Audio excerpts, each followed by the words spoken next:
안녕하세요. 영어강사 김은영입니다. 오늘 설명한다고 해서 앞머리를 잠깐 까봤습니다.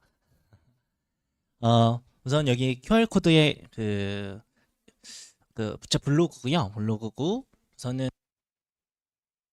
6시부터 9시까지 되어 있는데 단소 같은 경우는 거의 10시까지 좀 남겨주시면 돼요. 그래서 항상 10시까지 저번에도 아이들 남겨서 이렇게 수업을 했었고요. 어쨌든 궁금하신 게 2학년 시험에 대해서 조금 어떤 유형으로 어떻게 접근해야 되는지를 좀 디테일하게 말씀드리는 게 도움이 될 것 같아요. 그래서 이번에 1학년 하셨던 선생님께서 2학년도 하신다라고 제가 얘기를 들었는데 그렇게 될 경우 지금 이 경향이 조금 더 달라질 수도 있습니다. 근데 우선 작년 기준으로는 말씀을 좀 드릴게 1학년과 비교했을 때 교과서 비중이 상당히 좀 높더라고요. 제가 1년째 분석을 쭉 해보니까 이번에 1학년 친구들 교과서 문항이요. 보통 적으면 2개, 많아봤자 5개 이하였습니다. 그리고 막 엄청 어려운 문항들이 없었어요. 근데 지금 2학년 시험 같은 경우는 한 10문항, 적으면 10문항, 많으면 13문항 정도까지가 교과서 지문이고요. 그리고 이것도 좀 특징인 부분인데 교과서의 일부분이 아니라 교과서 지문의 거의 대부분 아주 긴 글 형태로 시험지에 좀 제시가 돼요. 그래서 아이들 입장에서는 이거를 뭐 다 읽고 시험장에서 풀려고 하면 오히려 시간이 부족할 것 같고 그냥 내가 알고 있는 공부했던 내용으로 바로 문제에 접근을 해줘야 됩니다. 그리고 이 교과서에서 영작 문항이 있는데 이게 조금 저는 되게 재밌더라고요. 2학년 시험을 결론적으로 말씀드리면 객관식만 나옵니다. 사실 1학년 때 아이들 서술형으로 되게 고생했었잖아요. 근데 객관식 문항이 객관식 문항으로만 나오는데 거기에 영작 문항이 있어요. 이게 저도 되게 참신한 접근이다라고 얘기를 하는데 이렇게 문항이 나옵니다. 그래서 우리말 뜻을 주고요. 보기 단어들을 제시를 해주세요. 그걸 통해서 영작을 했을 때 몇 번째 오는 단어가 뭐냐 이런 식으로 문제가 나옵니다. 사실은 객관식 문항이지만 영작하라는 문제랑 똑같아요. 그래서 뒤에서 한번 문항 보시면 될 것 같고 본문 변형도 궁금하실 텐데 1학년 때는 사실 중요한 영작이나 어법 이런 부분에서 본문 변형 솔직히 다 시켰잖아요. 아이들 입장에서는 지문 내용은 알아도 시험장에서 글을 다시 읽어야 되는 상황이 되게 많았는데 지금 2학년 시험 같은 경우는 교과서 부분은 거의 변형 없이 나왔습니다. 그리고 나와도 되게 좀 소극적인 변형 위주로 나가서 오히려 지문 공부가 제대로 돼 있으면 시간 많이 아낄 수 있는 이런 시험 스타일이었고요.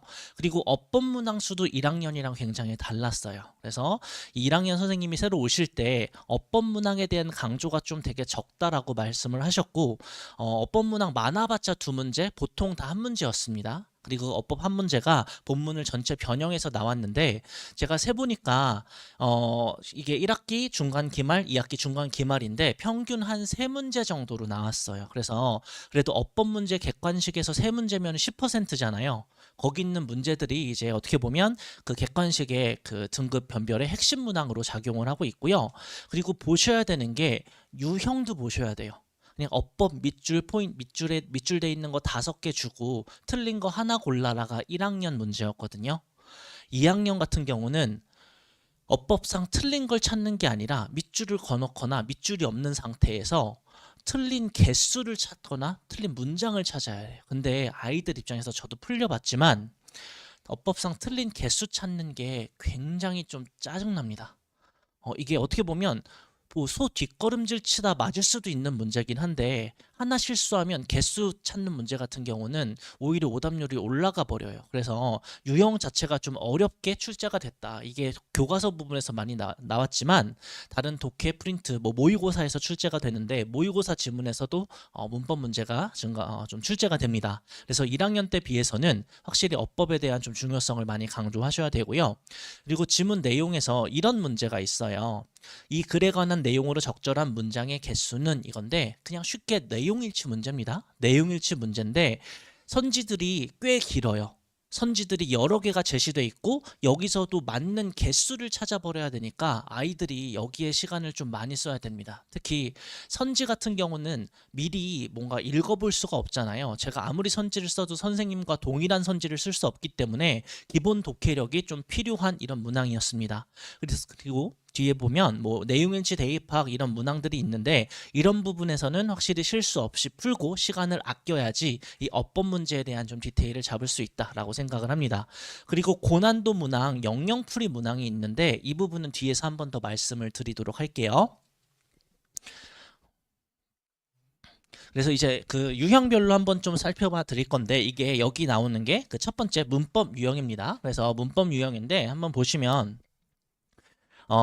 이렇게 밑줄 전체에서 개수 찾는 문제들 이런 것들이 지금 나와 버리고 아니면 좀 간단하게 어법상 틀린 걸 찾으세요라는 문제도 똑같이 나옵니다. 똑같이 나오는데 본문 변형의 정도는 1학년 때보다 조금 적어요.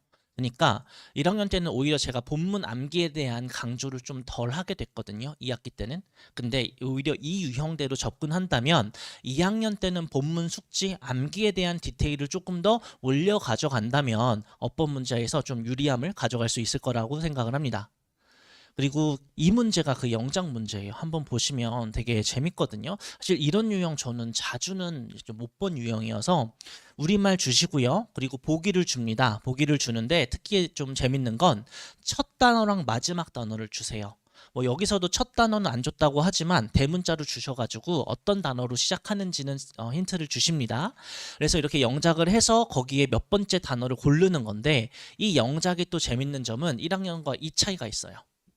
우선은 1학년 때는 완전히 새로운 문장을 영작을 했기도 했고요. 1년 시험으로 봤을 때 반반이었습니다. 어떤 특정 문법 포인트를 요구하는 영작을 주신 게 절반이었고요. 그냥 정말 핵심적인 어법이 뭐지? 라는 느낌인데 그냥 글에 맞게 글 전체를 영작하는 어떻게 보면 핵심 포인트가 그닥 두드러지지 않은 영작이 절반이었어요. 작년 영작을 보면 여기 있는 문장들은 기본적으로 교과서랑 같은 문장으로 출제를 하시되 여기에 되게 중요한 어법 포인트들이 되게 많이 들어 있습니다. 그래서 어떻게 보면 1학년과 다르게 교과서 내용에서 굉장히 중요한 어법들을 콕 집어서 영작시키시는 부분이 좀 많다. 공부할 때도 그 부분을 좀 더 집중해서 공부를 할 필요가 있습니다. 자, 그리고 다른 듣기 평가는 똑같이 1번부터 6번 나오고요. 저는 대비 똑같이 시킬 거예요. 제가 듣기 평가 스크립트 해석 다 주고 변형 문제, TF 문제까지 다 만들어 줍니다. 자, 그리고 뭐 순서 문제도 똑같이 나와요. 순서 문제 이런 것들 제대로 공부하면 다 3초 안에 풀려야 되고 이런 부분 제가 항상 강조드리는 한 문장 배열로 아이들을 대비를 시키고 있습니다. 그래서 이 문제가 이 지문을 순서대로 한 문장 한 문장 배열하는 문제고 근데 이것 좀 어려워하는 아이들이 있어서 제가 모두 줬냐면 우리말까지 같이 줘서 우리말 한 문장 배열이란 문제도 줬어요. 그래서 매주 제가 복습 모의고사 시험을 보는데 이 순서 문제는요 누적 테스트로 매주 보고 있습니다. 그래서 내가 시험 범위 지문을 한 문장 순서대로 이렇게 배열할 수 있으면 이미 그 지문이 머릿속에 있는 거거든요. 자, 그런 상태라면 여기 있는 흐름 문제 같은 것들은 다 10초 안에 풀려요. 그래서 시간 아껴서 이렇게 풀어줘야 되고요. 자, 그리고 뒤에 대입파악 문제들 사실 되게 무난한 문제들입니다. 본문을 바꾸셔도 한 2문장, 3문장 읽으면 이 지문이 무슨 내용인지는 다 떠올라야 돼요. 그런 상태일 거예요. 아이들이 제대로 공부를 했으면.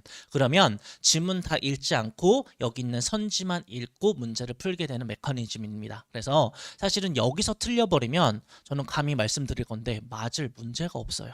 이거 틀려버리면 진짜 맞을 게 없습니다. 저는 항상 뭐 당연히 이런 썰로 푸는 본문 요약 자료 이렇게 아이들이 다 읽게 하고요. 그리고 우리말로 TF 문제까지 다 만들어서 적어도 이 지문 내용을 제가 딱 던졌을 때 이게 무슨 말이 무슨 지문인지 무슨 내용인지는 저한테 썰로 풀 수 있도록 이렇게 공부를 시키고 있습니다. 그리고 이 문제가 조금 저는 변수라고 생각을 해요. 올해 나올지 어떻게 될지 모르는데 저희 1학년 때는 단어장 있었잖아요. 수능 특강 그 수능편 있었고 거기서 영영풀이가 헤비하게 조금 나왔던 문제도 있고 좀 무난하게 나왔던 문제도 있는데 이번엔 단어장이 2학년 시험에서는 뭔가 딱 결이 있는 단어장은 없었고요. 이런 문제가 나옵니다. 영영풀이를 제시해 주시고 여기 있는 단어가 뭔가 그 영영풀이가 옳은 것을 골라라 이런 문제도 있지만 28번 같은 문제를 보시면요. 영영풀이만 주고 이 단어를 유추해야 되는 거예요. 그리고 이 단어가 지문에 있냐 없냐를 물어보시는 거거든요. 이거는 사실 어렵습니다. 이거는 우선 영영풀이에서 해당 단어를 바로 떠올리느냐 못 떠올리느냐도 중요하고 그 단어를 일일이 찾아가야 되잖아요. 이거는 사실 이 문제만 바로 자리에서 풀려 그러면 저는 굉장히 좀 시간이 걸리는 문제라고 생각을 해요. 학교 선생님께서 단어장의 뭐 어떤 범위를 주시든 아니면 특정 프린트로 단어들을 어느 정도 좀 셋업을 해주시면 거기에 대비해서 영영풀이는 대비할 수 있는데 그런 대비 없이 통으로 이런 문제 나와버리면 아이들 입장에서는 상당히 좀 어려운 문제입니다. 자, 그리고 빈칸 추론 문제고요. 1학년과 거의 비슷하다라고 생각하시면 돼요. 본문 전체 또는 일부가 변형이 되고요. 특히 빈칸에 들어가는 표현은 다 패러프레이징이 됩니다. 근데 당연한 얘기지만 지문에서 지문을 다시 쓰고 문장을 다시 써도 글의 주제는 바뀌지 않거든요. 문장별로 아까 한 문장 배열을 통해서 각 문장의 흐름과 내용을 기억하고 있으면 솔직히 틀려서는 안 되는 문제예요. 가끔가다 여기 있는 선지들의 어휘를 몰라서 틀려버리는 친구가 있는데 이거는 어떻게 보면 저는 실력의 영역이라고 생각을 합니다. 여기 있는 선지에 있는 모든 어휘를 제가 다 예측할 수는 없거든요. 그래서 이거는 기본적인 실력과 같이 가줘야 되고요. 저 같은 경우는 이거는 사실 좀 상위권을 위한 그 자료인데 어떤 자료를 주냐면 모든 지문에서 모든 문장을 3가지 버전으로 다 패러프레이징 해서 줘요. 그러니까 어떻게 보면 여기 밑에 있는 1, 2, 3번 문장들이 다 똑같은 얘기를 하고 있습니다. 영어가 좀 약한 친구들은 다 못해요. 딴 거 하면 되고 내가 지금 1등급 노리고 모고 독해 1, 2등급 나온다 하는 친구들은 한번 정독해보면서 지문 변형되는 것까지 같이 대비할 수 있는 이런 자료 주고 있습니다. 자, 그리고 영작 좀 말씀드리면 1학년 때는 저도 영작을 좀 시키는데 깝깝했던 게 선생님이 어차피 다 완전히 문장을 새로 쓰고 지문을 새로 써버리니까 본문 암기에 대한 메리트가 되게 떨어졌던 거예요. 대신 그러면 제가 대비시킬 수 있는 건 선생님께서 강조하신 어법 포인트들을 가지고 그게 나왔을 때 그건 실수 없이 영작하자라는 전략으로 갔거든요. 그래서 뭐 과목적어 진목적어 시험에 나왔던 그 교과서 그 주요 어법이었을 때 그리고 조동사 have pp 강조하셨을 때 이런 것들로 영작하는 연습을 계속 줬어요. 이번에 지금 같은 트렌드가 유지된다라고 하면 교과서 같은 경우는 통문장 암기 거의 한다라고 보셔야 됩니다. 적어도 다를 못해도 중요한 어법 포인트들 있는 문장은 그냥 중학교 때처럼 암기하는 게 맞아요. 그래야지 객관식 다 맞을 수 있고요. 그리고 이 문장도 보면 제가 직보 자료인데 시험 전체 범위에서 특정 어법 포인트들이 있는 이런 문장들만 다 모아주거든요. 작년 같은 경우는 시험에서 되게 그 영작으로 여러 번 다뤄졌던 포인트가 whenever이나 뭐 whatever 같이 복합관계사가 들어있는 문장들이 영작이 꽤 나왔어요. 그 문장들도 제가 다 모아줍니다. 그래서 오히려 2학년 때 여기 있는 자료를 꼼꼼하게 읽어보면 여기서 영작에 겹치는 문제가 되게 많지 않을까 저는 예상을 하고 있어요. 이 자료 제가 다 만들어주고요. 관련해서 이 직보 자료를 가지고 다시 문제화시켜서 복습까지 시키고 있습니다.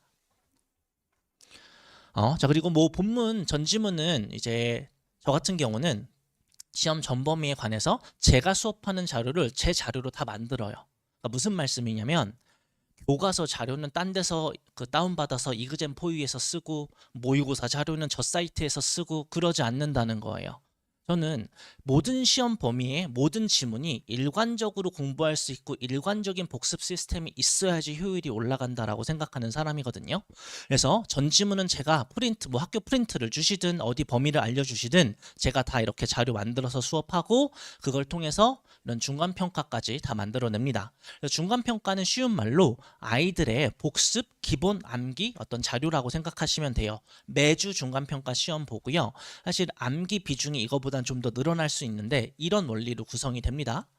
그냥 애국가를 뭐 시험 본다고 하면 애국가 빈칸 뚫어놓고 여기 있는 단어 올바르게 고치기 하는 게 그냥 중간평가의 원리예요. 그래서 제가 매주 아이들 중간평가 점수를 보내드리는데 내 아이 중간평가 점수가 요상하다. 뭐 120점 만점에 막 8점, 15점 이런다라고 얘기를 하면 그냥 우리 아이가 해당 지문은 애국가만큼 공부가 안 된 거라고 생각하시면 됩니다. 그냥 딱 이 정도 원리로 문제를 낸 거예요. 자, 그래서 중간평가 나고요. 그리고 제가 1학년 때 들었던 컴플레인이라고 해야 되나? 자료가 왜 이렇게 많냐라는 얘기를 되게 많이 좀 들었어요. 네, 저는 우선 억울한 게 첫 번째는 우선 중학교 때 비해서 시험 범위는 많잖아요. 단소가 시험 범위가 많지 않은 학교라고 해도 모의고사, 부교재 이런 거 포함하면 20개에서 30, 뭐 25개 되거든요. 근데 단어장도 있고 교과서도 있잖아요.